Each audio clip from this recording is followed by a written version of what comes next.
Okisegedde njagala nange kunyiiga nti okiba kituufu nga omukyala maama waffe omukyala sister waffe bamukozeeko ebyensonyi nange njagala munyiigirako nenoonya amazima njagala mpalanira kwani nange nina omukyala nange nina abaana abawala njagala yingira mu lutalo olwampalaniraako nenoonya wenduyingirira toseka. Lubalusewa TV mazima ku mazima.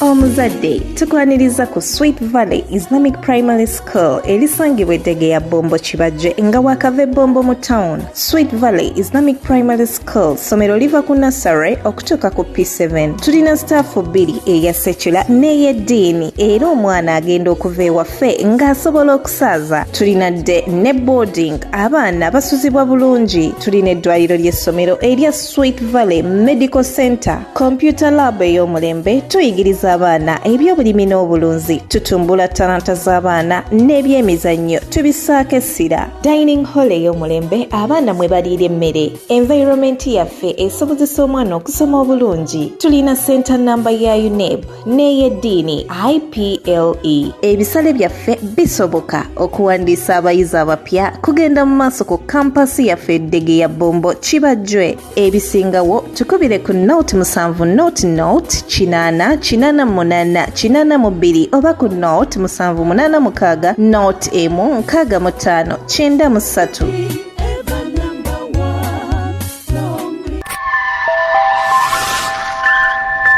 Lubalusewa TV mazima ku mazima.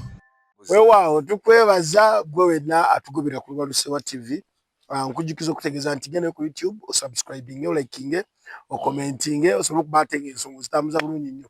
Nze yaje samwe buli wenzijja omanyirawo nti program nsonga ku nsonga ebezze ate olunaku olwaleero sirina mulala ndi ne Lule Bombo Road omukulu eyakaveeri gye bayita akazinga senene akalo mama wanzalira ki ke kali akazinga kunyiigira buli muntu ogenda onyiize ovaayo oseka uza kubatula tusobola okubatandikirawo.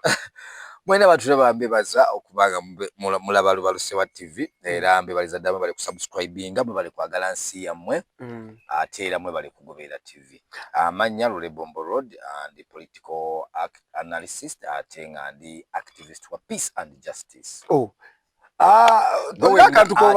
Gowe naali eyo nga olina embeera gy'omanye ya mateeka poliisi ekunyigiriza nti kooti ebintu tebitambula naye nga ku nsonga z'ettaka wenna ojja genda bajja kusirawo ennamba y'essimu otunoonyeeko tugezeeko okukwasaganya okubabangula engeri process gyetambulamu. Omusirikale akufutyanse omusirikale ayo alinyiridde eddembe lyo omusirikale omuwaabirawa. State Anthony ayina engeri gy'afutyanse fayiro yo State Anthony omuwaabirawa. Newaba omulamuzi wekubirawo enduulu eri abalamuzi. Kale ebyo byonna tujja kuba tufunayo obudde tubisomesa abantu baffe era naawe ali eyo nga wandyetaaze obuyambi ng'obwo osobola otunoonyaako era Lubalusewa TV obeerako n'osubscribinga era oba ofuna information yonna. Tujja bayigiriza engeri y'amateeka oba program gye bayita manya eddembe lyo. Temumumbuuza nnyo nga mumulaba talabika ku byabagamba bintu bafunye obudde. Si bwangu wakufuna bwa lutalo essimu ze zikuba zirimu obuntu teziyitamu bwagikwata gamba ajja agira essaawa 8. So abalubalusewa temumumbuuza nnyo nga talabise lwa zero bamufuna chance okufuna ebintu ebigambo bye. Oyinako obadde okutte wane? Waliwo ate ky'Abannayuganda bannaye tulinawo ka program kakuyigiriza abantu kunywa kaawa. Ono kaawa waffe waawano kaawa waffe munnansi mwanyi yaffe eyengedde obulungi ekuze obulungi temulimu mwanyi ya green ya eva kwa abalimi bennyini abalima emmwanyi emmwanyi ekuze obulungi eyengedde obulungi esunsuddwa obulungi esiikibwa n'esoggolebwa nevaamu akakaawa. Eno yote kubisa ntunnunsi. Tekubisa ntunnunsi. Gwe wenna ng'oliyo nga weetaaga akamwanyi nga kano obeere ng'oyoza ku bwongo bwo obeere nga emisuwa gizibukula Abachala bagenda mu nsonga ofuna cramps ezikuluma mbu olubuto lunuma bikibi kingenda mu nsonga. Nyowe ekikopo kya kaawa nga kirimu sukaali ku makya naye tokanywa lwaggulo kubanga olweggulo oyinza okubulwa otulo. Kati mmwe abaami batagala kwebaka kiro, ovuga loole, oli wa booda, oli wa security guard, nyo kakaawa kano ekiro otulo tojja kusumagira. Gwe omwami ng'oli eyo ng'oli wansindika njake, nywa ekikopo kya kaawa nga kali konko, ogenda kusula nga weefulukuta era omukyala ajja kugamba leero nga teweebase ku tulo ensonga za kaawa. Producer ojja kamusalira. Okay, first and foremost tugenda kutandikirawo. Kyenjagala lulomboolire. Abantu bano abalangirira abantu babayita baani mpoza bupo simetale center. Kutale center. Baba muyita batya? Ono ogamba gundi declaration officer. Oyo. Abasajja. Abantu abo bayina abaana. Balina ekisa. Ekisookera ddala. Congratulations. Serunkuuma John Bosco Kaana Kambada. Omusajja Tolbert yabaddagira ku ttaka Kaana Kambada. Musajja balina kironga 8. Muwanvu bwati mulanga atira. Naye badde afudde olunaku lw'eggulu. Era bagamba serious mba otwati nina mwaka 2. Nsobola okuggwerera nze. Ate nga nade ndowooza ojja kuba MP omwaka ogujja 2 mu meka. Sijja. Bino abasazaamu n'ebyenjigiriza ng'obadde wasobola bagamba ate papula ze tuziraba. Ate nga bamaze n'okuwandiisa. Eyo temujja kundaba. Embeera nkoto lwagala tusooke tutambulire. Lule. Embeera eno eriwo.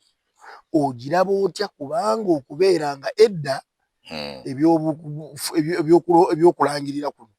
Nalowooza nti abaana bano ba agency gye biva, tuva gye bivadde. Nti mukwata ba agenti n'akwatira omuntu we.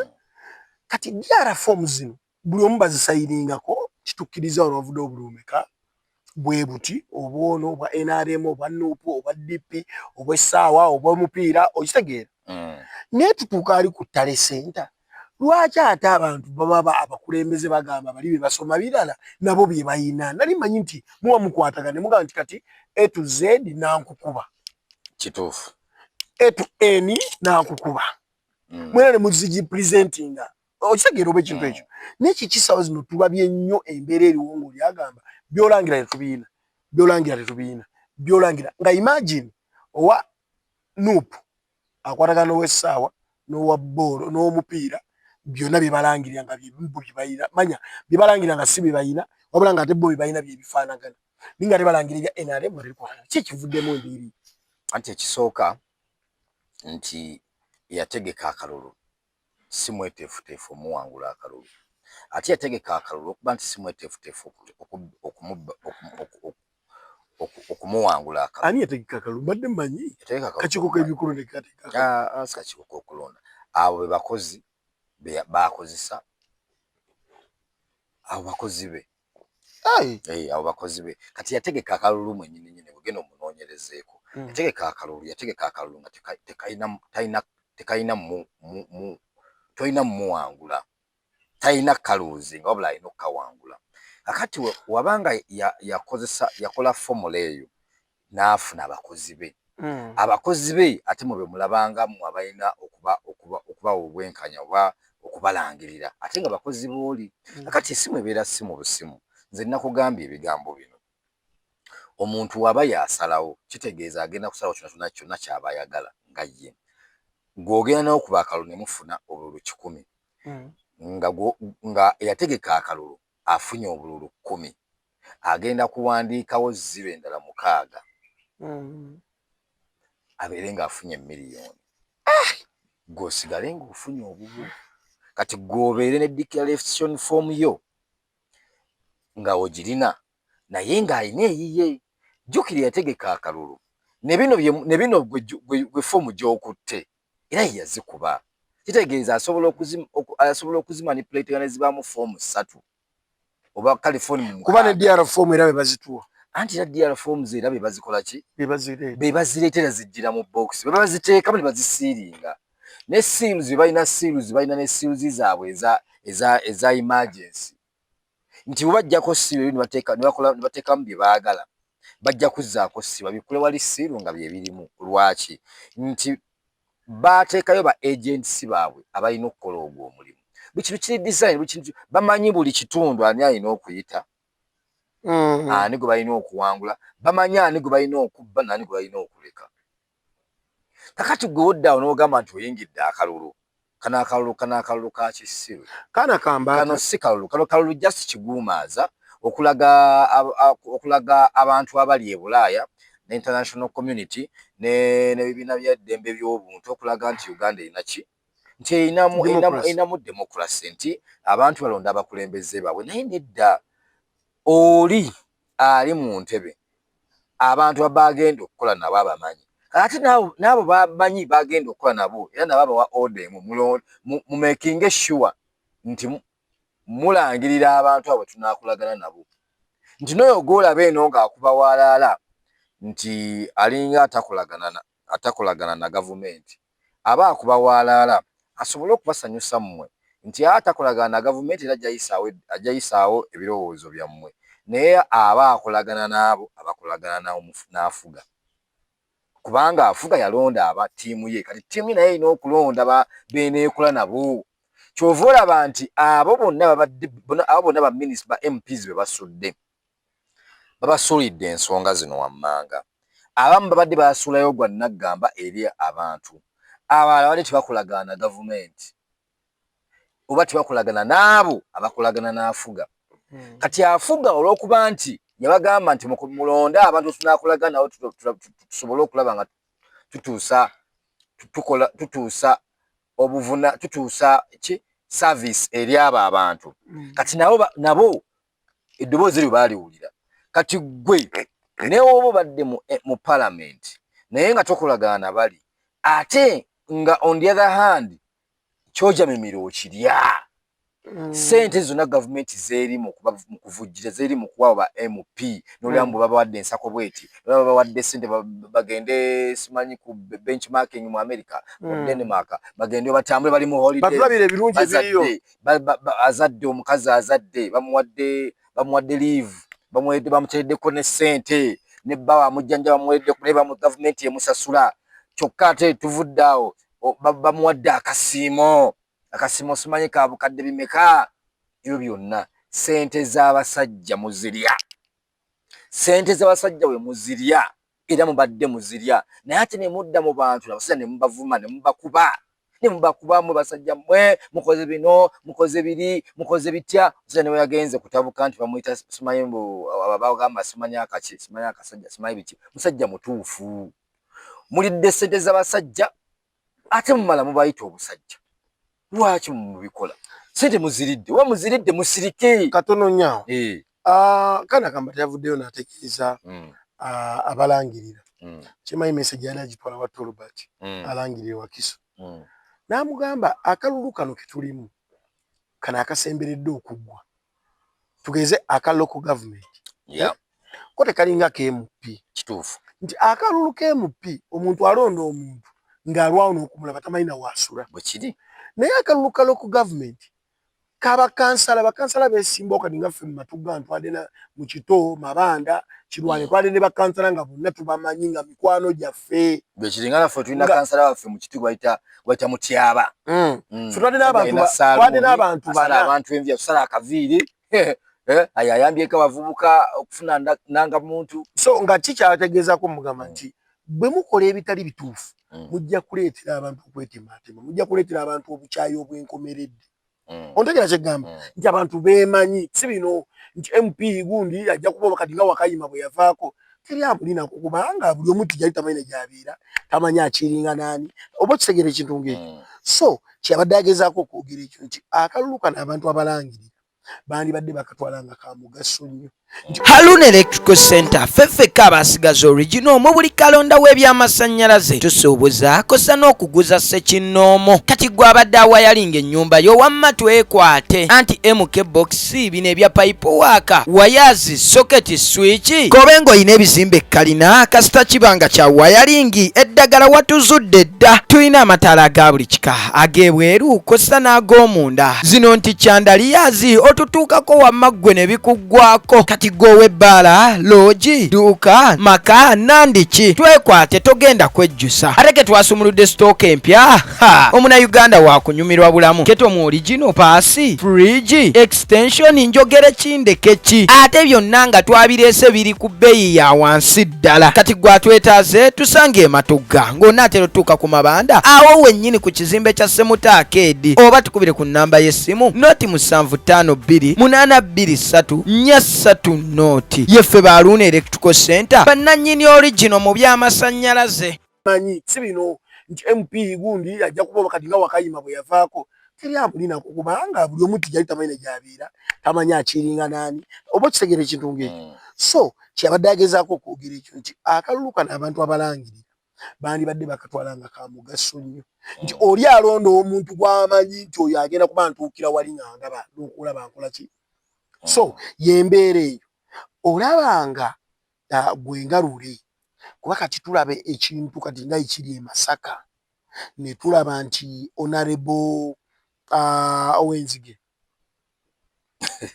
yani Owenzigalo yali minister gundi bamulanga Kisempejja bw'abanga essaaka kyakyalemera agenda mu kooti nga ne kooti ne bwesalawo nti bokisi zazze zisumuluddwa kalulu kankerettanyi nakulaga alemerako kekamu akalulu era kabadde wannakwedde nti nakwedde era yawangudde naye nga lwaki nti bano bokisi ze bakomyawo ziba nsumulule nga kooti ziga kino kisumulule olaba nga tukyali mu mbeera bwetyo kakati kankole ku kyannagwedde ekyannagwedde nakwedde oyo ono Kalangwa yagenda n'amagye bakyankalanye akalulu nenantaba naye n'agenda n'amagye bonna bakyankalanye akalulu kati Kalangwa yagenda ate naye agenze kukola ki kukyankanya nakubba n'oli naye nga byagendeddemu kati bonna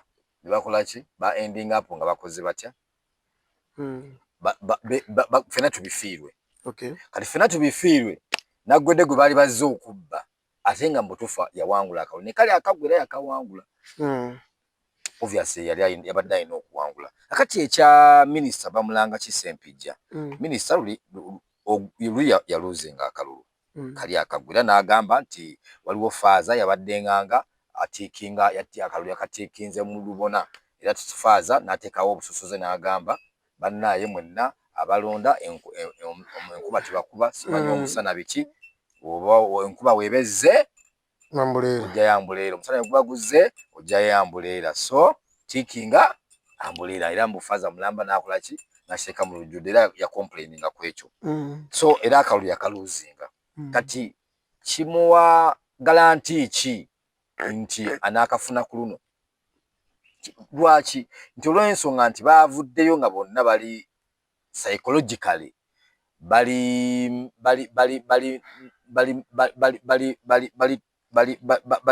notified nti akalulu tulina okukawangulanga NRM which is wrong kati oba tutya kati bo balabye nti akamukama waabwe waliwo ezyakyuse ebyono ne babizzeewo ono ne balowooza nti buli omu agenda kukola ogwo naye ate mulimu abalonzi abatakola ki mulimu abalonzi abataagala nonsense oyo mulimu abalonzi ate labayo nno nekyala mulimu aba NRM abayirawo omubiri aba NRM bannaabwe kituufu nga okuva ku district commandant ono RPC ono DPC RDC abo bonna nga ogassemu ne bannamagye abalala babeera mu kitundu omwo bakwatagana bonna ne ba MP ne ba ministers ne bakwatagana bonna ne babbirwa munnaabwe omwaka lulu naye kati mulimu aba NRM nga tebakolagana bannaabwe balala DC bani nga tebakolagana nabo mu bitundu kati nga tebagenda kufuna maanyi agamala okusobola okubba akalulu ku ground kati nga abantu ne bagoba bagenda kola ki bagenda kubeerawo akati kitegeeza ki kitegeeza nti ne mu gavumenti mwennyini mulimu abalaba enkizo mwaba aba opposition nga balaba basobola okukolagana nabo ne bagamba wadde ng'oli waffe wa NRM ali ku kaadi yaffe naye nedda temumukkiriza kuwangula oli wa opposition kaayite tujja kukolagana naye okusinga aba NRM bakikola yes aba NRM bakikola nti oli wa opposition mulungi okusinga ate ono waffe wa NRM muzibumu osegedde muzibumu wakimu oli wa opposition era simu nejja wa opposition bamubeeramu nibagaba kale katuka wa opposition kawangule waliwo embeera eyinza okulaga nti opposition esobola kubanga mulimu abamu abakolagana ne NRM aba opposition bennyini bakolagana ne NRM kyovolaba nti waliwo era we nakolako interview ne mbagamba nti kyovola nti ffe abamu ba activist twava mu bintu bino ebyaba opposition olw'ensonga nti ba opposition abasinga they are politicians nti olaba nti n'omuntu alina amaanyi mu opposition owa Nuupu omusajja awoomerwa ennyo empuuta twali tumanya awoomerwa Kakomando kumbe tetwamutegeera bulungi nti omusajja awoomerwa n'empuuta era nakajja nkitegeera omwaka guno nti omusajja awoomerwa empuuta okukamala obukamazi kakati omusajja waffe oyo awoomera empuuta yali musajja activist era nga musajja revolutionarist era gye byaggweera ng'afuuse politician era ebizibu by'alina kubeera politician munnabyabufuzi olw'ensonga nti munnabyabufuzi wenna olina okubeera ne ttiimu ey'abannabyabufuzi ekwetoolodde kakati bw'obeera nga ggwe oli revolutionist oba nga oli activist naye nga weetooloddwa bannabyabufuzi ate nga be bamu kubasalawo ku ki ky'olina okukola bakukozesa ensobi kubanga bo baba bazannya byabufuzi badda ggwe ne bakuzannyisa ebyobufuzi kati buli weetoolola bannabyabufuzi oba ogenda kwokya oba ogenda kwokya lwaki si balungi bakusembera si balungi munnabyabufuzi asobola okugenda ew'omuntu gw'olwanyisa n'agamba owaaye oli nze ntuula naye ngenda munyonya kino naye kyolina okukola sooka otwokyeyo tuweeyo kano nibazikwata ssente kati nze mumanyi omusajja waffe oyo awoomerwa empuuta yagenda n'akolagana ne bannabyabufuzi bakwano be bannamateeka bayivu naye balungi munnabyabufuzi si ba revolutionarist si ba activist tebaagala nkyukakyuka wabula bakozi banoonya ssente nakuzanyira ku bannayuganda era bebagenda eri sayidi eri kyovulaba babakubya akalulu abasinga bagendayo ne bajjayo ssente nemaani bazireete no mu kibiina bakugamba nti mu kibiina kikolera sayidi eri ne bawakana kiba tekisobola sayidi eri ate singa kikolera sayidi eri waki batukuba sitiya gaasi ate waki batusiba naye ng'ekibasibisa okimanyi mulya ssente zaffe ate ne mumala ne muddira ate ne mutuvuma ne mumala ne muddira ne mutuswaza ne mumala ne muddira ebyama baffe ne mubyogera era ninako interview gye nakola ne ŋŋamba nti seere musanyufu era nennaku kati ennuma nze mbadde nava mu kamera naye kinkomezaawo mu kamera kiri ekintu kimu nina obusungu ku mutima olumba otya ggwe omusajja nga otegeera olina sense ezi zonna omusajja nga oli mutuufu kituufu oli musajja baakuzala yakuzala mukazi yakuzala n'akuzala ne basisita bu naawe owasizza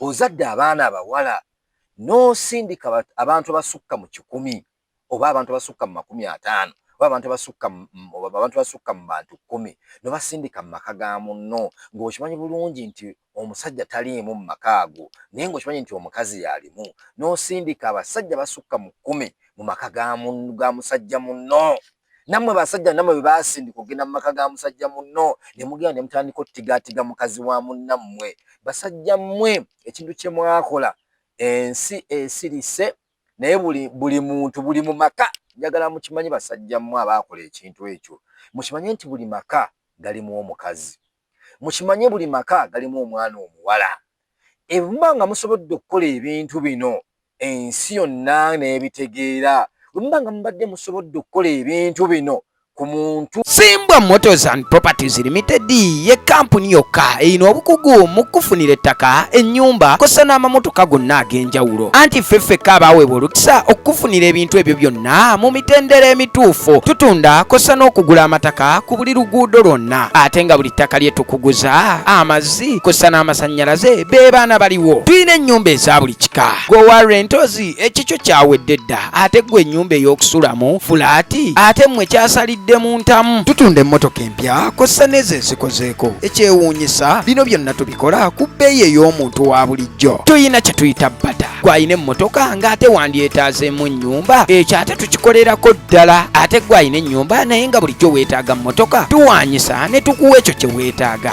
Eddagala walizudde dda. Ofiisi zaffe zisangibwa Kasangati, oba tukubire ku nnamba y'essimu noti 7 Simbwa Motors and Properties Limited twajja kubawonya bafere. Mu makaago naye ng'okimanyi nti omukazi yalimu n'osindika abasajja basukka mu 10 mu maka ga musajja munno. Nammwe basajja nammwe bwe basindika okugenda mu maka ga musajja munno ne mugenda ne mutandika ottigaatiga mukazi wa munnammwe. Basajja mmwe ekintu kye mwakola ensi esirise, naye buli muntu buli mu maka njagala mukimanyi basajja mmwe abaakola ekintu ekyo. Mukimanye nti buli maka galimu omukazi. Mukimanye buli maka galimu omwana omuwala. Ebuba nga musobodde okukola ebintu bino ensi yonna n'ebitegeera. Bwemuba nga mubadde musobodde okukola ebintu bino ku muntu alina ssente, ku muntu alina ffeemu, omuntu amanyikiddwa ensi yonna, ne muba nga musobola okukola ebintu ebyo ku mukazi we. Nze lulaali eno atamanyikiddwa, muyinza kukola ki mukazi wange, muyinza kukola ki omwana wange omuwala.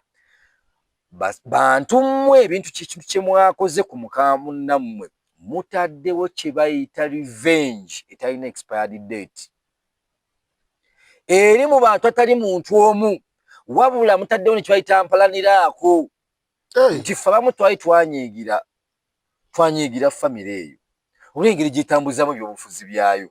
Ebitambuliza mu gundi, ebitambuliza mu bazungu, ebitambuliza eno, ebitambuliza nga tugamba abantu bakola biki. Abazungu bagenda okujja bafuga eggwanga lyaffe. Omuzungu yagenda okujja agambe nti gwe obeera president, gwe obeera president. Nedda, tugamba ebyobufuzi by'abantu bano bibulamu. Abamu ne tugamba ebyobufuzi byammwe tulivuddemu. Naye ate mutuleetedde okufuna ennyiike n'okusaasira famire eri. Ku kya famire kubanga lwaki ffenna tulina famire. Kituufu. Gye tolina famire, poliza tolina famire, ffenna tulina famire. Era tugamba nti famire zaffe zirina galanti ki? Nti kale nze we nnaaba nsobezza omuntu gundi, agenda akwate mukazi wange, ogenda okwatire mukazi wange. Omukyalo oyo alina ebintu bingi nnyo by'atayogedde mu kamera. Omanyi lwaki? Alina abaana abato abatannaba kutuuka ku holdinga bigambo ebyo. Mu mutima nakubihandolinga nga bigenda baletera ekizibu. Shock. Yapolishinze story. Mwaba mu story ye mugireese, mugikozeemu katemba, birere mulowooza mbu ali muzannya firimu. Tewali mukazi azannya firimu ku bulamu bwe. Tewali mukazi ayimirira mu kamera n'azannya firimu ku bulamu bwe. Oyo omukazi mugagga, oyo omukazi muyivu, ate oyo omukazi ategeera. Oyo omukazi yabazimbidde omuntu oyo gwe mujajjatta mu Bobi Wine. Oyo omukazi yamuzimbye okubanga ennyumba mugiraba erabika bulungi naye nga bagiseresa kalitunsi. Nyumba ya biseera biri. Tushova tulwawo tuna mu katono nnyo olina kugenda okuyerabiza wali nga tuvudde. Ndindako kyovula tulwawo okujja mu kamera. Kubanga ffe tetumala gasamwasamwa. Twogera ebintu nga biva ku ggumba ate nga tukola research yaffe. Oba nfuna bulungi yenze lule Bombo Road. Okitegedde. Kakati ebintu byenkugamba sikugamba bintu byakunyumisa byakufuna likes. Nkugamba ebintu ebiri awo nti gwe Munnayuganda ategeera biwulire tegeera. Munnayuganda tategeera itawo buyisi. osegedde itawo buyisi ate chikakatako si kyabwewaze video egenda kubeera wegambe ndabandaba video tegenda kugamba ndabandaba video kugamba ndabandaba giteku gigambe sijja kulaba gireke itewo wabula gwategeera uliza kwa twogenda ku nsonga eziruma eggwanga eziruma abantu baffe ezituluma ffe tezizimba tugenda kuŋŋamba muti mu nsi erimu human rights mu nsi erimu bannaddiini mu nsi erimu abakulembeze ab'ennono kyekikye nagamba nti baakuba olw'enzululu abantu bwakabaka wabumu mwasirika mukijja kudda wammwe singa musirika buli muntu alina famire ng'olina amaka n'osirika ng'olina omwana omukazi olina ne mukyala omanyi nti lule bombolo ng'otambula safaari ate ng'oli munnabyabufuzi n'otayogera ku nsonga eno n'ogibalatiramu bafaaza balina abaana abawala balina abaana abakazi balevulani bagamba amini yattako faaza nakula n'abantu abasumba bonna basirise bano simanyi abalwaniza embi ly'abakyala bonna basirise omukazi bamukoze bye bamukoze ayina ne bingi bye baamukola byatasobola kwogera mu kamera byajja okwogera producer njagala owuliza statement yange eno ayina bingi bye byamutuusibwako byatasobola kwogera olw'abaana be olwa time eno abaana be bakyali bato olwa trauma naye ebintu bino ajja kubyogera mu maaso eyo ajja kubyogera awo wenyini twalaba honorable minister ng'avaayo ng'agamba Chris Baliumuzi naga Bobi Wine bamwinaako kuzibu mukulu Kyagulanyi vaayo de makaago kati awo wenyini family yo olunaku lw'eggulu okuli Mick Wine Banjoman mwanyina n'omuganda waabwe omulala bagenzeeko emagere ate babakiriza okuyingira tebasobola ate nga baganda balinawo tebasobola kuba balowooza Bobi Wine amala n'agenda ewuwe n'akyusa engoye n'amaana afuluma balowooza bakimanyi balowooza nti Bobi Wine alina ttano alina waafulumira nga Besigye bye yakolanga ng'ayita ewuwe ayingira mu nnyumba n'afulumiramu eno n'afulumira mu kyumba ky'embuzi n'agenda kakati balowooza ne Bobi Wine akola ki abe yateera kisoboka oli muyaaye kakati nze kankubuulire mwe mwenna abaasindika abantu okgenda okulumba amaka g'omusajja oyo Kyagulanyi mwakola olw'ensonga mulina okumanya amateeka agafuga ba mafia kubanga Bobi Wine is one of the mafias mu Uganda.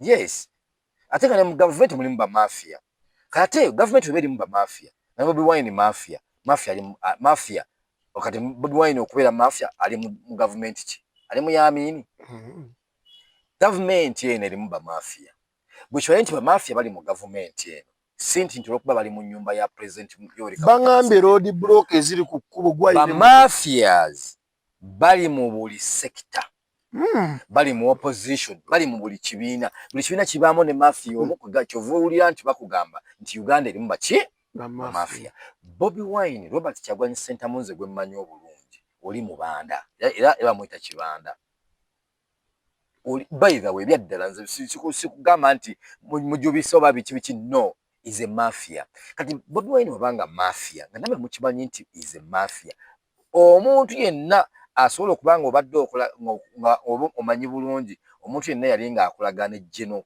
kale Kayihura aba mafia ne Bobi yakolagana so yali chaliwe ne launch nze nali ku mataala aga launch ye ya Mr. Money Mr. Katala yali ku Hotel Africana Jeno Kale Kayihura yali guest of honor Kyagulanyi gwe yayitanga guest of honor Jeno Kale Kayihura era ku show eyo bwali ku mataala ng'okola nze nali nkola ku mataala nali mu events warehouse kola ku mataala stage ku mataala ga stage era Jeno Kale Kayihura gwe bayitanga guest of honor Robert Kyagulanyi Ssentamunze gwe yayita Bobi Wine gwe yayita ajje nga guest of honor era Jeno Kale Kayihura yajja era Jeno Kale ye muntu yekka ye Jeno yekka yasooka okuyita Robert Kyagulanyi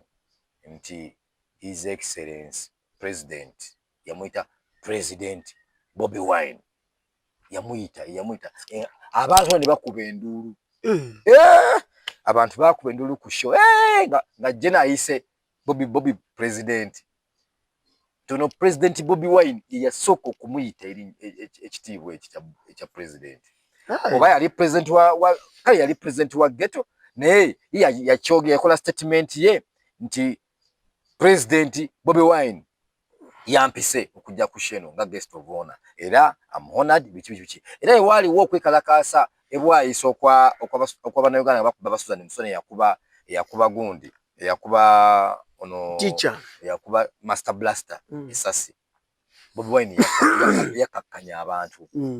I remember that. Is a mafia. Babako babi esimu mu jama kulale yakuba bukubi simu omubbi yabbe esimu nga yayisemu dda bamukuba Jeff namuleta esimu ya Bobby wagikomyawo. Nkuya family erimba mafia. Era nze nakolako show emu program emu nengamba nti abo bonna abakutte ku mukazi oyo. Oli omukazi gwe mwakutte is a mafia asinga nate ne kyalo. Kyagwanyize mafia. Mwakutte ku mukazi wa mafia. Tukanga n'omukazi is a mafia. Nze babuli amazima. Oyo omukazi gwe mwakutte asinga ne Bobi Wine. Aroli bwakulaba bwatala datu yogira kituufu. Oli wandaba gwe. Bocho bondaba. Musajja. Boli wakulaba. Kati oli aba producer ono muveeko. Ono kadingo. Muveeko ono buswiriri bwa mbuzi. Muveeko ono buswiriri bwa mbuzi. Yesesa bwese ono buswiriri bwa mbuzi. Okyeba. Omukazi gwe nkugamba gwe nkunnyonnyola is a mafia. She is a mafia. Okay. Era buli yakutte ekigere kye ate yabalabye. Waba omu gwe yalabye agenda mutusa kwa bonna bamukozeeko ebikolobero. Mwe nabamukozeeko ebikolobero. Oli omukazi yakugambye bonna asajja yabalabye bawanvu banene oba banene muki ze simanyi kyonna ekinene ku bo ze sikimanyi naye yakugambye bawanvu balina ebigere biki n'ebigere yabyetegereza obudde bwabaddewo ebigere yabyetegereza toseka gudu zino ensonga za bulumi toseka njaga kukwenera mu details ebigere binene bonna abasajja baki banene bakirimaanyi yabetegereza n'abalaga muyagalabye nkiwedde oyo omukazi agenda kubano agenda kukozesa netiwaaka ye kubanga alina netiwaaka nnene muno mu Uganda mu buli sekita alinamu netiwaaka oyo omukazi agenda kubamanya amanyi ne famire zammwe mwe muva mugenda kusasula byonna bye mwamukoze oyo omukazi oyo omukazi yasalawo ne mu kibiina yasala Bobi Wine nti fuluma siyingira oyo omukazi yazimbye Kyagulanyi yamuzimbye.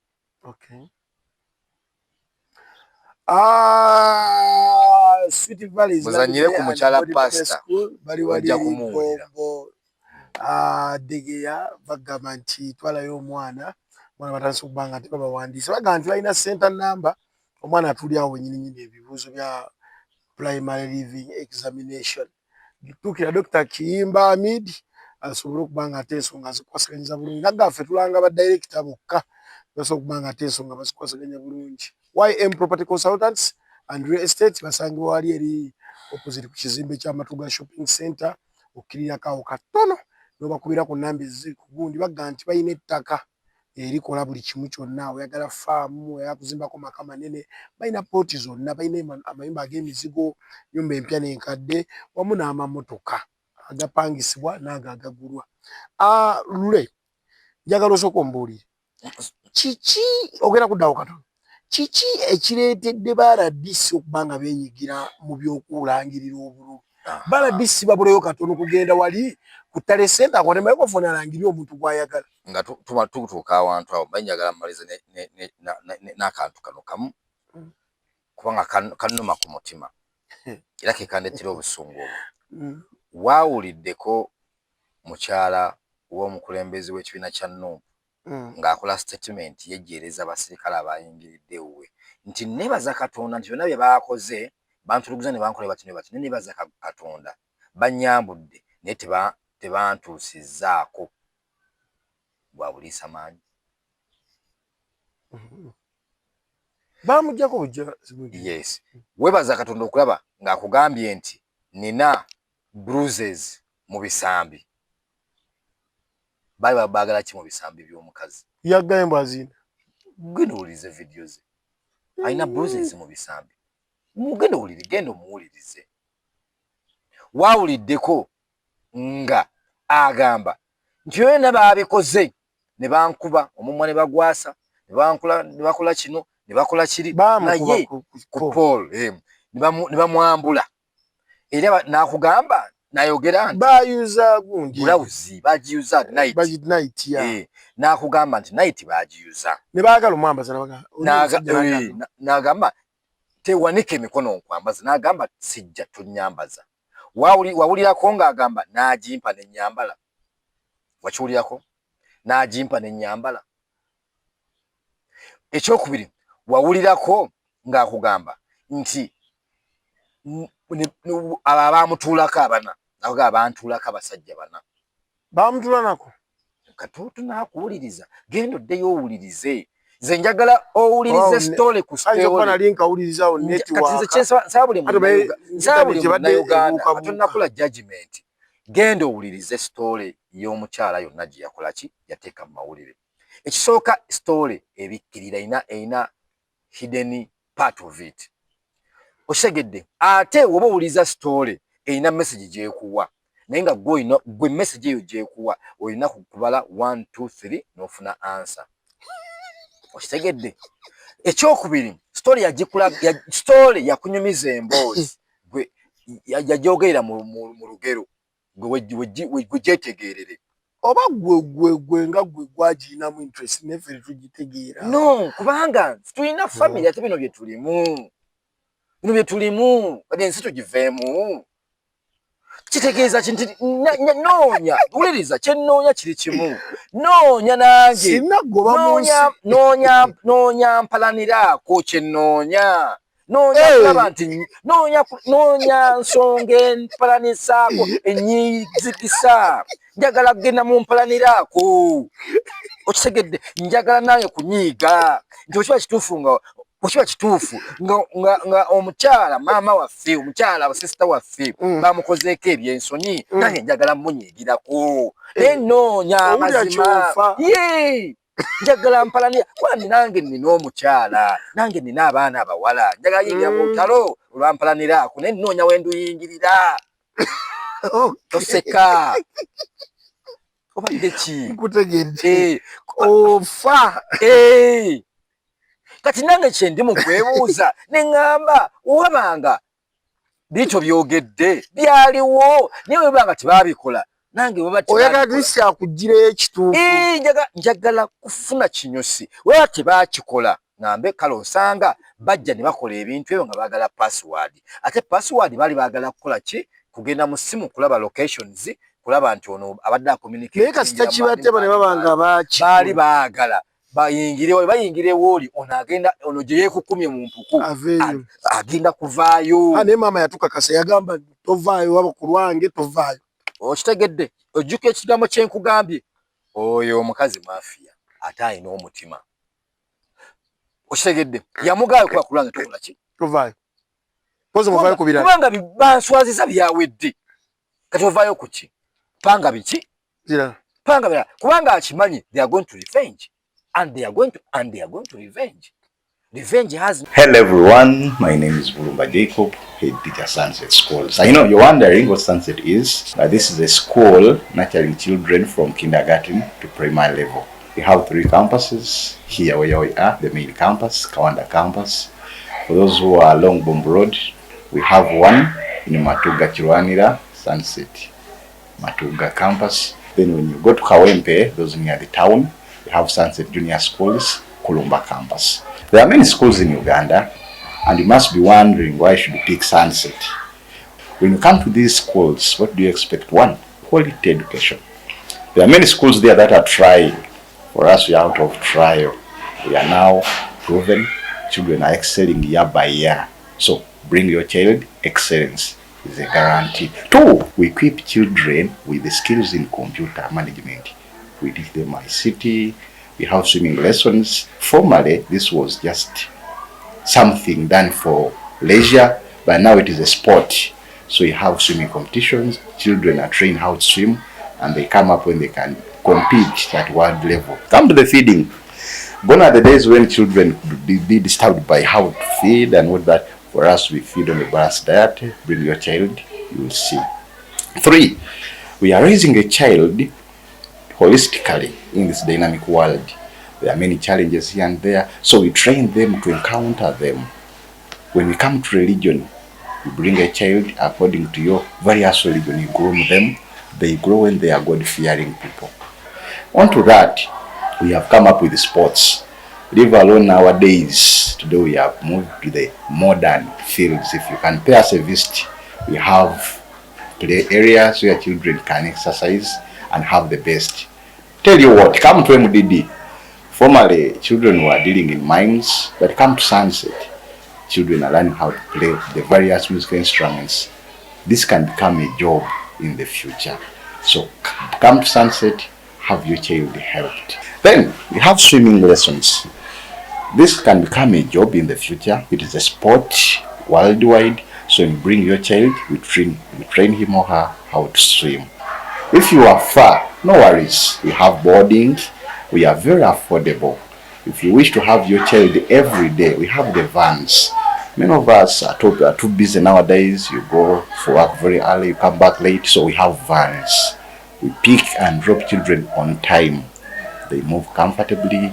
Come to our boarding. Go to the dormitory. Very comfortable.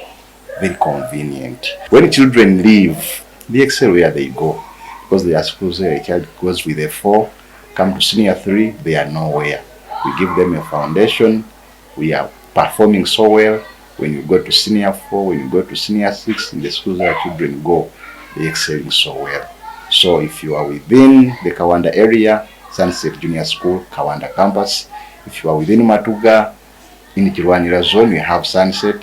When you go to Kawempe, in Kulumba zone, Sunset Junior Schools, everywhere you go, the best school, the best services. Kugenda musimu kulaba locations, kulaba nti ono abadde communicate. Naye kasita kibatte bane babanga baali baagala bayingire woli ono agenda ono gye yeekukumye mu mpuku agenda kuvaayo. Ne maama yatukakasa yagamba tovaayo waba ku lwange tovaayo. Okitegedde ojjuka ekigambo kye nkugambye oyo omukazi mafiya ate alina omutima. Okitegedde yamugaayo kuba ku lwange tokola ki tovaayo. Poze muvaayo ku birala kubanga banswaziza byawedde kati ovaayo ku ki panga biki panga birala kubanga akimanyi they are going to revenge. And they are going to revenge. Revenge has no expired date. Gwosobola okukola munno ba mukazi wa munne ebintu ebyo. Naye naawe olina abawala, olina omukyala. Osegedde ate ono gw'obikoze azadde ekimala. Azadde abawala, azadde n'abalenzi. Naye nze kyensaba Mama Solo ne Daddy Solo abaana bammwe mubayingiza amagye ga Amerika. Obaga abongereza babeere nti byonna byonna ebatuusiddwako ebibanga ddala bituufu nga bibi abaana amudewo ekiza gwe okola revenge nze kankubulya amazima ku butono bw'endiko ku bwavu bwe nnina ne nze ne bakola mukazi wange ebintu ebyo mu basajja bane mutula ku mukazi wange ne mumwamba ne mulaba amabeere ne mumukwata mu bisambi ne muteekamu n'obwo buvune simanyi mu bisambi wadde munoonyaayo ki wabbobwani yeekwese mu bisambi bya mukazi simanyi munoonya ki mu bisambi by'omukazi bwe mugende muyingire ewange ate mukazi wange mumukola ebintu ebyo tola nti Kampala terina nsiko wakiri sigenda wano mu bana ab'ebimuli bano n'engula bino ebimuli ebyayitako ebyakula ennyo n'embiteekateeka mu Kampala omwo n'embyekwekamu nange n'ennwana n'engamba nti nange nnyingidde ensiko ngiyingira mu Kampala awo banzayidde mu Kampala mwenkulidde bajjaffe ne bajjajjaffe baziise mu Kampala.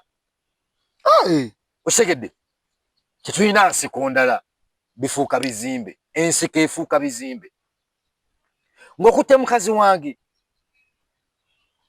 makyali musajja ati tabayo buli musajja ajja kugamba ddala ne mukazi we baamukwata kati nayogera ki mu basajja ng'okutte mukazi wange nina okufa mukazi wange asigaleyo bagambe nti ekyattisa omusajja bakwata mukazi we n'alwana banaakola bwati. Nina okufa zisina kuba mulamu kasita okwata mukazi wange kasita okwata muwala wange kasita okwata kale sister wange ntabuka nesituka ku time ya kufa neera ntabuka.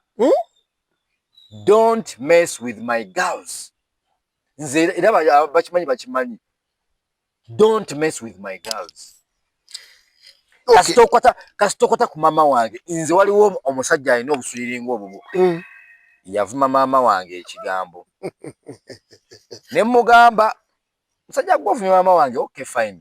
Waliwo omulala mama wange yali anywedde ekkenge kyova asinywa mwengenze n'akuba mama wange empi ate nga ate wa family yali muganda we ne mugamba okubye maama okubye maama naye we naakula nange nja kukola ki nange nja kukuba namukuba 223 nawe oli obuti revenge. Ugambe revenge has no what? Has no expired date. Namugamba wakuba mama wange empinga ndaba nga ndi muto basikusobola ne kati nkuze kakukube namu obuti wala nachaza sola kunkuba kubanga nze nga namanya tagasinga agage namu obuti singa akadde tasimukadde akuze bukuzi tanakaddiwa.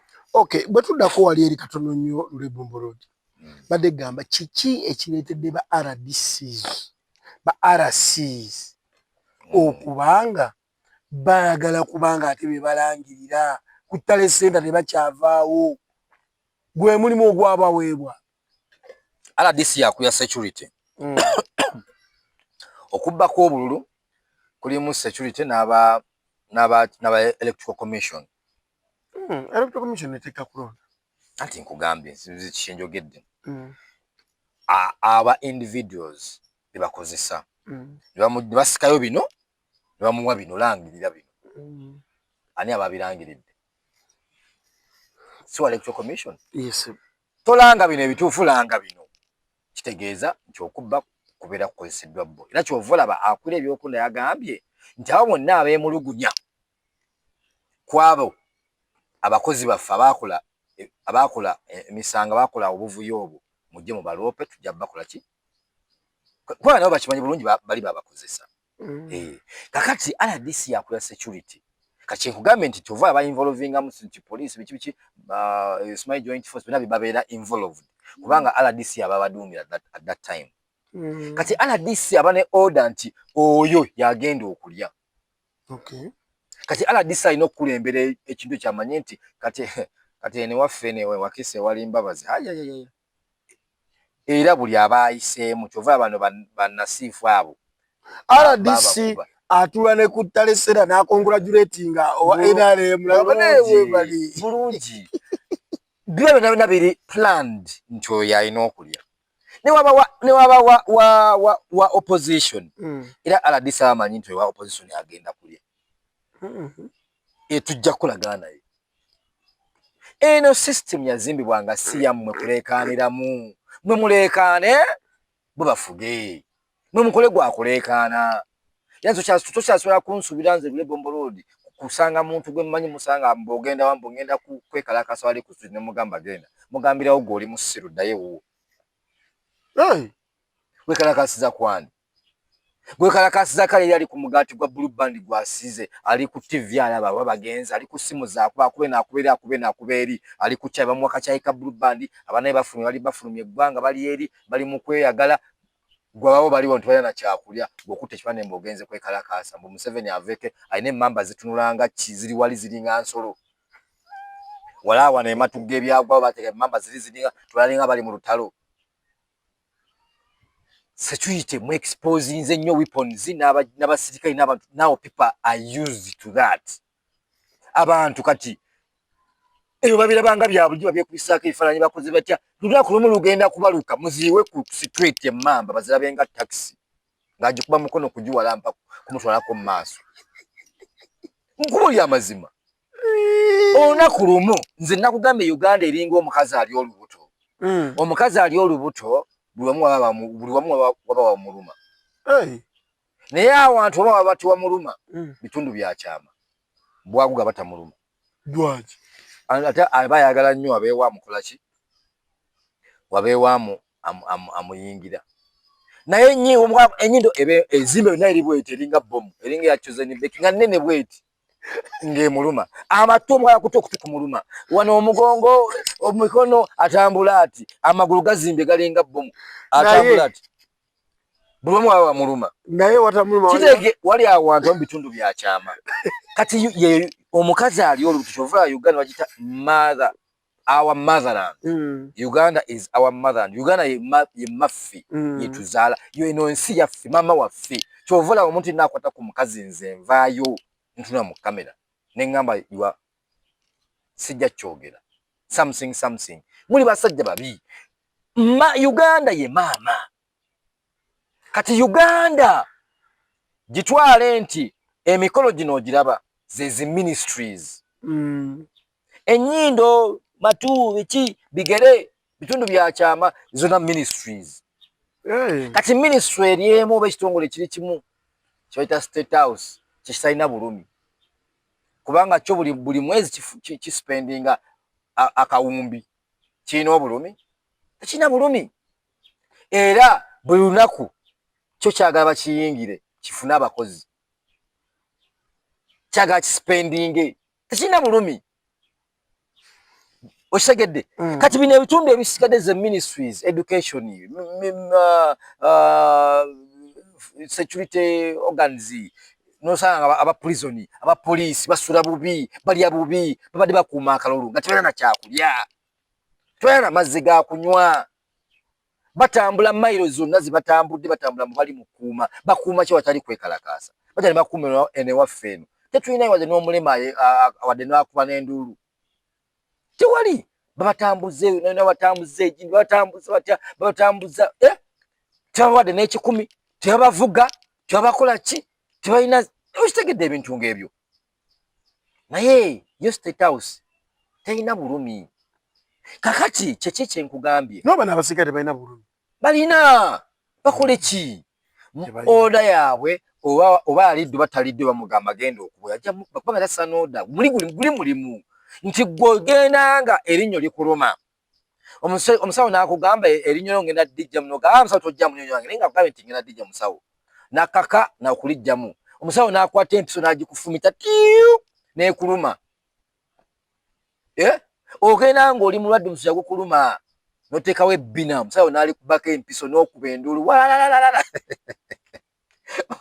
ajjayo empiso bulungi nnyo oteekawo ebbina lyo tulaba eri eriryo liringa olubaawo naye weituuka lirigejja n'alijjamu bw'ati n'agamba wali n'agamba aje teekawo ebbina kukuba empiso n'oliteekawo n'ajjayo wali siringi nga mpanvuuti n'akukuba empiso n'okuba endulu naye ng'awonya ani awonya gwe musujja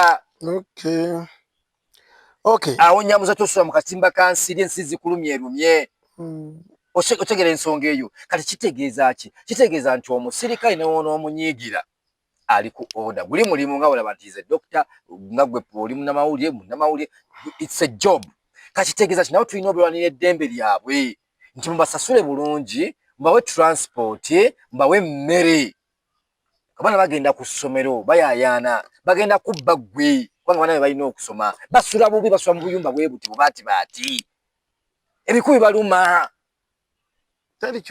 balina ebikujja ebiri genda olaba abasigero ebalakisi za polisi genda ebalakisi za prisons byangu byakufuuyira kati ova olaba nti ebiseera ebisinga mu nnaku yaabwe babeera wamu balinga abaana ba ssomero balinga basibe nabo basibe gwaludde ng'osumbukanyizibwa n'ebyettaka kyekiseera okaze ku mmunye anti YM Property Consultants ye kampuni yasalawo okugondeza mu nsonga eno kitugula ate nga bwe tutunda ettaka eri ekyapa n'eri endagaano tukufunira ennyumba zonna eza buli kika omuli ezipangisibwa kosa n'ez'okugula tukola land survey oba kiyite okupunta ettaka tukubira pulaani n'obeera ku mutindo gw'okuba ng'oli muteeketeeke ng'enjogera y'ennaku zino bw'egamba ate gwe wa estate ekikyo twakutereeza dda tukola okukolera ku nsonga z'ekyapa bw'otyo n'otereeza obulamu. Okuzimba kwaffe kwa mutindo ate ekya civil engineering empapula za masters kwe tutunda emmotoka empya kosa n'enkadde ate eza buli kika. Bino byonna tubikola ku bbeeyi ey'omuntu wa bulijjo. Tusange Matugga ku Mabanda opposite ekizimbe kya Matugga shopping center awo wennyini nga ku LJ. Offices zaffe ojja kuba oziraba oba tukubire ku nnamba y'essimu noti 766128 oba noti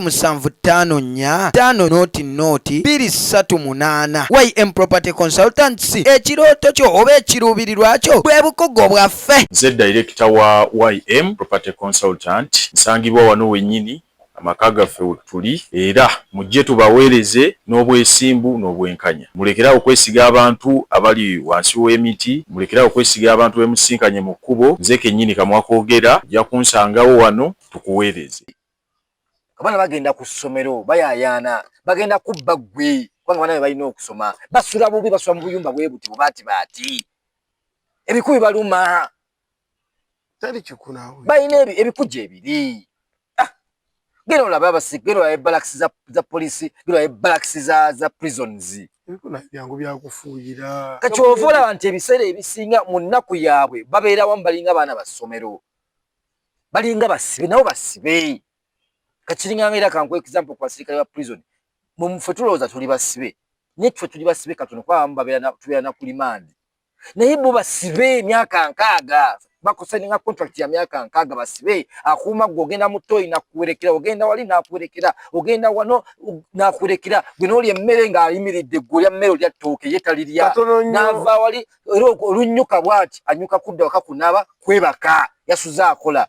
Aba ali mu buliri yeebase nga mukazi wajja nga ye adda mu byakufumita ekiddamu kuza bazaala balinga bumyu. Lule Bombolo, kiki ekyaviiriddeko bakansalazi okukaaba amaziga ku tale centers? Kalulu kaluma bateekamu ssente, jjukira bateekamu ssente n'entebe ewooma.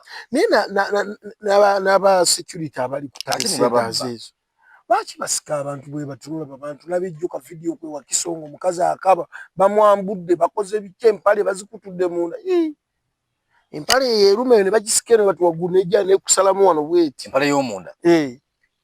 Kubanga nakugamba ekintu kiri, olaba akutte mukazi wooli kati gwaliyo kati olaba abantu kansala n'owo ojja kuba okyali awo bamawulire bakunoonya wakutta amawulire amafu waki waleese Lule Bombolo n'atuwandira nga bakunoonya newegwira newekukuma ate gwe wekukuma eri mu mufu obwo wekukuma nga nawe bagenda ewo nga nayo.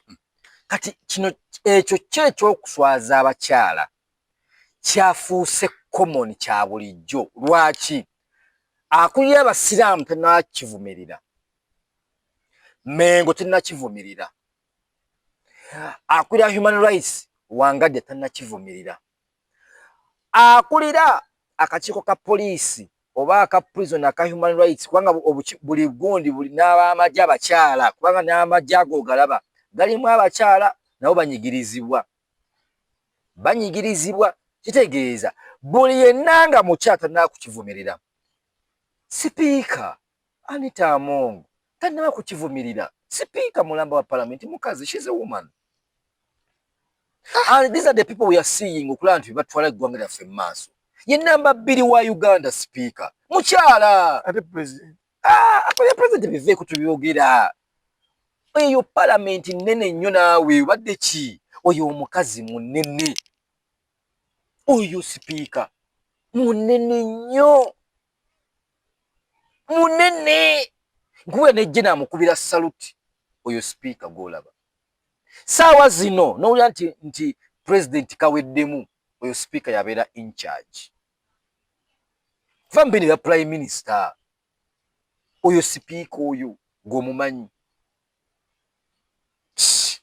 munene tanavayo ku kivumu. Mukazi vice president mukyala tanakukivumirira. Ne prime minister nino omukazi gwenjagala ennyo, mukazi oyo mwagala nnyo, mukazi mugezi, professional woman, mukazi mukalamoja bamwita Abodo tanakivumirira. Abodo tanakivumirira. mukazi w'amaanyi oyo omukazi golaba abakyala baava mu bakyala bannaabwe okitegedde naye gye tugenda bino obiraba bino zikankuleko amazima buli woobanga osula mu nnyumba ya ssubi tokasuka mayinja ate tokuma muliro ate olaba nga bayokyezze ya neighbawo vayo ozikize tobeerawo ne weesulayo kubanga omuliro guli kibuyaga waafuuwa agwa ku kasubiko nako ne kakola ki bw'owulira nti waliwo essajja ku kyalo likwata abaana abawala gwe togamba nti waayi kasa tusula mu kikomera naawe vaayo lisobola okugwa mu kikomera ne lisobya ku bonna abawala bwolina kati wali n'alaba weebweru kitegeeza ki nti ensolo bw'eba evuddeyo ku muntu oba afaanana atya oba akkiriza mu kyo bakkiriza mu ki muveeyo mwenna muvumirire ekintu ekyo oba kuba munnamawulire munno bawa NTV oba wa N biki mwenna bannamawulire muveeyo mugikole ki muvumirire okitegedde va ku ekyo RDC oyo omukyala Justin Mbabazi mukazi naakoze mukazi mulungi yantaasaako era eyo naye yavudde nakivumirira tannavaayo kukivumirira abakyala bonna ba MP bonna bijja kutuukayo ewammwe okitegedde bijja kutuukayo bijja batuukako eno mmere ya muwogo n'ataaka abaalya okay Saala Bireete ono nga muwanizi wa ddembe yasobodde okuba nga ateebwa era yabadde omukyala ngwaŋŋuli nga buli kimu akyogerako paka we baamukwata ne baamutadde on condition baamutadde nga kkooti bwe yalagidde oba baamutadde ku bino bitwaye tulabiitinga n'okuva ebweru omukazi w'amaanyi nali mbeeranga naye mu conference mu American Embassy mwezi conference American Center ezo oyo activist abantu baganye oli w'amaanyi bawakana abo tebajja bitegeera mbeera naye mu conference nfananyi weebiri awo mbeera nnyo naye Saala Bireete mukazi w'amaanyi alina organization ye ate alina yazimba omusingi internationally bamutegeera she's well connected ate alina amaanyi tosobola muholdinga nakako muholdinga babadde ku pressure bagamba titwagala kugamba nti order zizze tumutereko because of order balina okulaga balage nti kooti ekola kooti ekola naye nga yewe abadde wakuteebwa mukazi w'amaanyi so kakati abakyala ngaawo those are the activist oyo omukyala gw'olaba talwanirira nti alwanirira ba opposition bokka oyo omukyala gw'olaba alwanirira buli munnayuganda akosebwa kobenga oli wa NRM kobenga oli wa DP kobenga oli wa NUP kobenga oli wa PPF simanyi ebibiina bitwala ejjemba anti byani oyo omukyala alwanirira ebibiina byonna kubanga she's an activist she's an activist ate she's an activist of peace and justice ye ne Bobby yalinga olaba Saala Bireete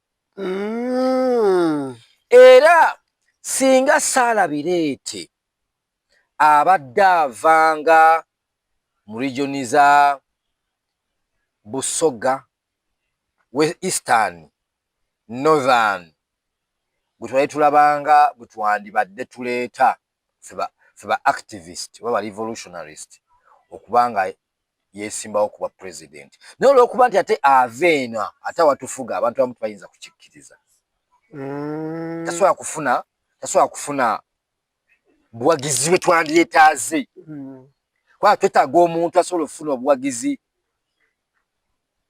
ate si 90 oba 80% okitegedde twetaaga omuntu kati gwabadde anoonya ekifo ekyokuwummulizaamu ebirowoozo kankwanjulire The Place kyekifo kyokka w'otuuka n'owulirirawo ddala emirembe. tulinako restaurant ey'omulembe ddala efumba buli kika ky'emmere ate nga kifumbibwa abakugu oba bayite ba chefs abakyasinze mu ggwanga lyattu Uganda. kuliko bar wing, kuno nno kuliko ebintu bingi nfofoolo, kosa ne VIP wing oba giyite corporate wing. wanenno waliwo ka best view wewekkanyiza ekkula erya Uganda wamma n'otegeerera ddala nti ensi yo zaabu. tulina ebifo eby'okusulamu ate nga bizimbiddwa ku musingi ogw'ebibuga eby'enjawulo gamba nga London, Dubai, New York, Paris, California. w'otuuka n'oluwooleza ddala nti oli mu bibuga ebyo n'ebirala bingi. tusange Matugga mayiro 12 okuva ku Bombo Road olukwata ku ludda Kasangati awo wennyini nga ku New Broom, oba otufunira ddala oba kuba ku namba y'essimu 07943939 oba 07772639. The Place, a home far away from home. alwanirira ebibiina byonna kubanga she's an activist. Yeah? Yes. She's an activist. Ate she's an activist of peace and justice. Ye ne Bobby yalinga olaba Sara Birete. Era singa Sara Birete abadde avanga mu regioniza Busoga, West Eastern, Northern, butwali tulabanga butwandibadde tuleeta feba activist baba revolutionarist okubanga yesimbawo kuba president. Naye olw'okuba nti ate aveena ate watufuga abantu abamu bayinza kukikkiriza. Tasobola kufuna buwagizi bwe twandiretaaze. Kuba twetaaga omuntu asobola okufuna obuwagizi at least 90 oba 80%. Oshegedde. Twetaaga omuntu kati atava mu region nti kati tulina omuntu ava mu region ya Buganda nti Muganda kubanga kati ffe mu Buganda tulina kabaka. Tetwetaaga mpologoma ya kubiri. Oshegedde. Tetwetaaga ffe mpologoma ya kubiri. Tetwetaaga mpologoma ya kubiri. Kabaka mwali. Tetwetaaga mpologoma ya kubiri. Twene president asalewo ate ne kabaka asalewo. Tutwaga nedda wakiri singa kabaka abadde muto tonifunyeyo president tugamba nti kale kafugeyo emyaka 10 kabaka wakufe wakula kiba kikola amakulu ne kabaka mwali kiba misaka lulu kabaka mwali era singa Kyagulanyi wangula dda kubanga fa balonzi sife kusalawo banadini abagagga bana basajja bagagga ne banadini ne bakulembeze b'ennono Buganda ne Busoga ne bani baneminge abakulembeze b'ennono bibasalawo ani afuga eggwanga bibasalawo ani afuga eggwanga ffe akalulu akafa ak'abantu aba bulijjo bakalonda ne bakalaba okay mufunye miliyoni zammwe bisimanyi mmeka naye ne kyova bikyuka bino ebyono ne biba bizzeewo ono kubanga bali bibasalawo bannaddiini. Museveni si yabba akalulu. Bakamubbira bubbizi. Si yabba akalulu. Museveni tabbanko kalulu naawe. Bannaddiini abakulembeze b'enzikiriza abakulembeze b'ennono n'abagagga babbira Museveni akalulu naawe. Muve mu kulangira omusajja ky'ovala nkankubulire. Buli w'obanga olina omusujja bakujjanjaba linnyo towona. Omusujja gwe gukuluma. Kati okolola ki? Omusujja gwe gukuluma. Zenewunya byeyogera. Ate bali mu kujja mulinyo. Baba kuwonyeza. Oba wonye.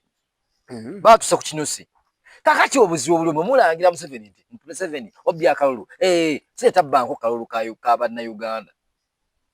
Bannaddiini. Ekisaza ne bana abalala bano ba MP nabo waliwo abababbira. Obadde ki? Ensi tebagifuga batyo. Ekyokubiri Uganda yeetaaga omuntu obanga oli mu Katuliki kati oli musiraamu kigenda kubeera kizibu okufuga. Ngoli oli mu Katuliki oli musiramu kigenda kubeera kizibu okufuga Uganda. Bwe naba mulokole. Andi kati ne oba mulokole kigenda kubeera kizibu okufuga Uganda. Kyovula nti Amerika iwalala gubakuba talina kyakula. Amerika bagenda kuba walala erere bawandiike ebiwandiiko tebirina makulu. Bungereza dini kyeve Bungereza. Oyina kuveeyo. Era kyova olaba Bungereza singa ewandiika ekyasinga okuwa Kyagulanyi amaanyi ebweru. Parliament ya Bungereza yatulako ku lwa Kyagulanyi. Ng'ali activist bagenda omulaba nga ali eno mubalokole, ali eno mubakatuliki, wuyo ali mubasiraamu. Osegedde. Bungereza oyina kuba mu nnono za Bungereza. Kyovula Bungereza yeggala kabaka. Kubanga kabaka talina kuba na ddiini naye yasala eddiini muki. Era n'eri alinayo base. Kati Bungereza olw'okuba nti yatucolonizing, we are under British territories. Era Bungereza esasula poliisi yaffe ekitundu. Nesasula ne ku magye gaffe. Bungereza esasula ssente. Nga n'ekyambalo bakituggyako. Kati Bungereza etuteekamu ssente empitirivu era yekulembera yesalawo n'egamba oyo asigaleko oba aveeko.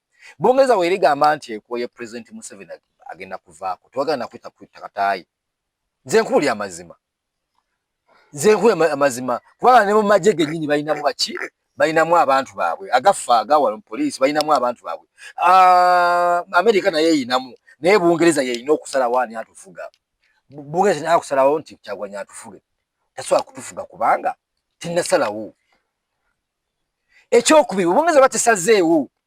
Kati awo tuyingira mu bannaddiini bwe bagattako nabo eppeesa akalulu kaabwe. Kyova olaba nti pulezidenti oba agenda mu kalulu ne baba akavuddemu bani baatula nabo. Ayita abagagga, abasuubuzi, n'ayita bannaddiini n'abakulembeze b'ennono. Nimbye mugenda mukola research. Okay. Mbadde nkola UN emyaka 10 n'egyo. Lule Bombolod nga tuwumbawumba. Faaza Ssekabira yakabidde mu kkooti y'amateeka. Tayinza butakaaba. Tayinza butakaaba. Mama nti abantu baba bagumu nnyo nti akamano kabwaga nti njagala genda wa kitafu. Naye gw'omanye ekkomera. Ndimanyi bateekako obutaki. Gwe boto bw'olimanyi. Tolimanyi bambi olaba lirabe. Baba. Alina kukaaba. Kali akalwa kayita kazinga ssenene. Akaloma mawanzaalira ki? Kugambye faaza ekimukaabya si musango bamuteekako. Nguzaawo. Kubanga oyogedde ku kkomera. Ozijukiza akaloma mawanzaalira ki? Anti wumba. Ozijukiza ekkomera. Omusajja alina okukaaba. Buli wojja mu kkooti ovaayo osiibudde nga n'ebyokulya byo bigabe. Kubanga omanyi ozze mu kkooti ogendewo omulamuzi munnaye akwatibwa ekisa ku bbanga ly'omaze ku limandi. Odde ewaka olaba effamire yo. Naye ekisinga okukala ne oba oyina sse ne oba oyina amaanyi gonna kyovula abakulu bano boolaba pulezidenti baali tibazannyira ku kigambo kiyitibwa kkooti. Kubanga omulamuzi ne oba omusinga emyaka, ne oba omusinga obugagga, ne oba omusinga ki, buli w'oyingira ekkomera yasalawo olibeeremu oba oliveemu. Mu butono bw'omulamuzi peeni ye gy'akutte eno n'obwongo n'engeri gye yasuzeemu oba mukazi we yamuwadde kuba teyamuwadde oba mukazi wa bba yamuwadde oba teyamuwadde. Emotion zonna gye yasuzeemu ekiro wazeeta mu kkooti bw'ati yasalewo dde ewaka. Yaba Katonda ow'oku nsi. Omulamuzi oyo gw'olaba yaba Katonda ow'oku nsi. Ova eri mu baasi n'ova kaliri k'osulako akatono bwe kati wansi wali wansi ku ground ku floor n'ovaawo ng'oyaze kabulangitiko bw'otuuka zinze okatadde wali n'oddira ebyokulya byo n'oleka ng'ogabye oba oleseewo gw'obirekedde abikuume n'ogamba bonna ye banneefaaza kati kusabire munne kati ajjukira abeera kati eri mu kkomera faaza asabisa kati yasuze asaba. Wiiki gy'agenda mu kkooti asiiba asaba. Yonna bagisaba ku makya misana n'ekiro basaba nsaba munaye wengenda mu kooti wiiki ejja ku Mmande oba ku Lwokubiri munaye omulamuzi nti bibasaba laba bw'otuuka mu kooti omulamuzi n'agamba oddeyo ebyokulya wabigabye akaliri wakazinze kali wali na oluusi waliwo akaliize omukulu ogundi ani Katikkiro wa woodi alina gwe yasuubiza nti ono agenda mu kooti bayinza omuta kubanga munene faaza balaba munene bamanyi faaza tulina church esobola okubeerayo kyekugamba bakulembeze bankizo nnyo era abakulembeze abo benkugamba ab'ennono they are part of this bandibadde faaza bamuta ne they are part of this ate abakulu ono faaza okubeera mu kkomera tewali faaza gwe bayinza kukwata ekisooka mukiri mu Katoliki anti faaza ataba muki anti gezaako kubuuza Roma ogimanyi okimanyi nti okufuga eggwanga ensi yonna Rome oba Papa ye mufuzi namba emu w'ensi Papa ye mufuzi namba emu ow'ensi kati tozannyiranga ku baana ba Papa bano baana ba Papa bawandiika buwandiisi bano bagiwandiikira Papa nti bakutte omufaaza bagiwandiise kankuli amazima ebeera simu emu ng'evudde wa Papa n'agikubira ono omubaka we ono essimu emu agikubira President Museveni n'agamba musajja bamuteera nayira ntya Katonda va ku Papa kati Papa naye amwinako obuzibu anti nkugamba bikyaliwo nti banabituusa n'eri abeereyo okwo bano bebamusiba bano bebamusiba omanyi nze banneekamba buulire omanyi common sense is not common naye nandisabye buli muntu n'aba ne common sense era mwenna abatulaba saba nnyo Katonda wobanga oli mukazi fumbira omusajja alina common sense wobanga oli musajja fumbira wobanga oli musajja fumbira omukazi alina common sense wobanga oli mukazi njogedde ntya oli mukazi fumbira omusajja alina common sense oli musajja fumbira omukazi alina common sense sibula abatulaba mbasiibudde era mwebale kunywa mwebale abatuwagidde ku kakofi kano mwebale tuwagira kakofi kalina eddekende mwejjunire kakofi kano era mwenna bakaagala kakofi ako mujja kukafuna munoonye Lule Bombo Road mu subscribing era muteekeeyo mugambe nti kakofi neetaga kakofi buli ayagala kakofi bwegenda mu comment section gamba nti neetagayo kakofi era kakofi kajja kutuukako bwegenda mu comment section langa nti wetaaga kakofi kagenda kutuukako mu comment section oteekemu ennamba yo kakofi kakutuukeko. Okay, friends ffenna mwenna abatugoberera olunaku lwaleero nze yagisama tubalina Lule Bombo Road bye tuyiseemu ebimu tujja kuba tetudda olulala nga tuzze kusomesa ku bintu ng'ebyettaka ebyo n'okumanya rights zo babba b'ettaka ne bakusenda bajja ne bakusenda ku ttaka bakusenze ku ttaka oli wa kibanja olina jambo alina ekyapa laita ogwapa gwe ogupapula gwe najja ne bakusenda basabasaba ebitooke byo jjawo nkwaje pro teekayo gavumenti nze bansenze ku ttaka teekayo ennamba ey'essimu tugenda kuconnectinga ku bantu abagenda okuyamba okulaba nti weddiza ettaka lyo oba ofuna obwenkanya gwe wenna nga bakuguddeko emisango olwokuba baagala bakusibe basende ettaka lyo nawe teekayo. Okay, agisama nga bwe mbagambye tufundikule bamuyita Bombo Road. Director Memo atinga ye producer waffe so dokubanga tensonga zigusa bulungi tujja kusuka wano akumata kumira mpeera Ssaabasajja Kabaka wangaali. Ebigambo byonna by'owulidde si bya Lubaluseewa TV wabula birowoozo bya muntu Ssekinnoomu aba akyaziddwa ku Lubaluseewa TV.